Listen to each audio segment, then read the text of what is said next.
السلام عليكم ورحمة الله وبركاته. الحمد لله.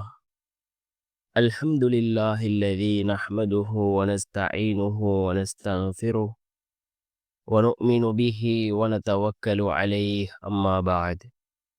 அன்பிற்குரிய அல்லாஹ்வின் நல்லடியார்களே, அன்பு சகோதரர்களே, நாம் தொடர்ச்சியாக பார்த்து வரக்கூடிய துஆக்களினுடைய திக்ருகளினுடைய தொகுப்பில் இன்று நாம் பார்க்க இருக்கின்ற விடயம் என்னவென்றால், நாம் இரவு தூங்குவதற்கு முன் இந்த 2 சூறாக்களையும் ஓதினால் அந்த சூறாக்கள் நமக்கு பாதுகாப்பாக இருக்கும்.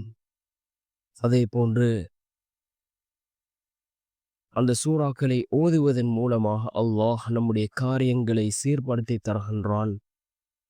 அல்லாஹ்வினுடைய உதவிகளை பெற்றுத்தரக்கூடிய மிகவும் சிறந்த அந்த குர்ஆனினுடைய வசனங்களை தான் நாம் இன்றைய வீடியோவில் பார்க்க இருக்கின்றோம்.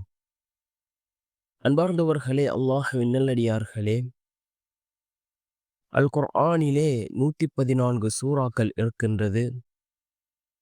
ஒவ்வொரு சூறாக்களுக்கும் ஒவ்வொரு விதமான சிறப்புகளை ரசூலுல்லாஹி ஸல்லல்லாஹு அலைஹி வஸல்லம் அவர்கள் கூறியிருக்கிறார்கள்.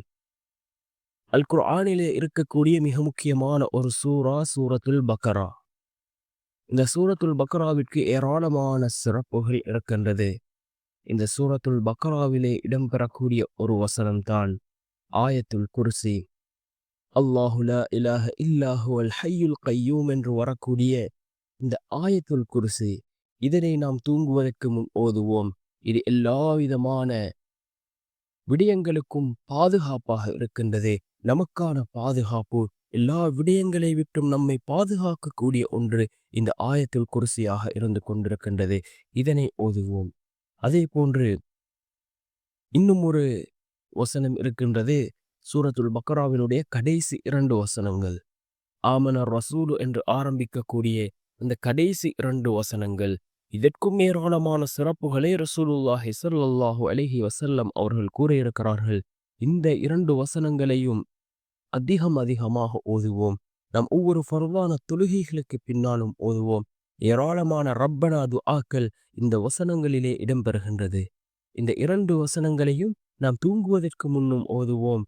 அல்லாஹ்வினுடைய உதவிகளை பெற்றுத்தரக்கூடிய வசனம், ஏராளமான சிறப்புகள் கூறப்பட்டிருக்கக்கூடிய வசனம்.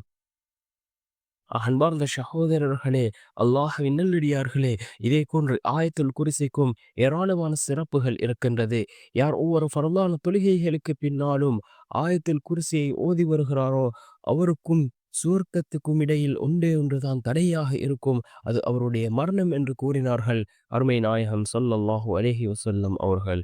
அன்பார்ந்த சகோதரர்களே, அல்லாஹ்வின் நல்லடியார்களே, இந்த 2 சூறாக்களையும் இந்த 2 வசனங்களையும் நாம் ஒவ்வொரு நாளும் இரவு நாம் ஓதுவோம்.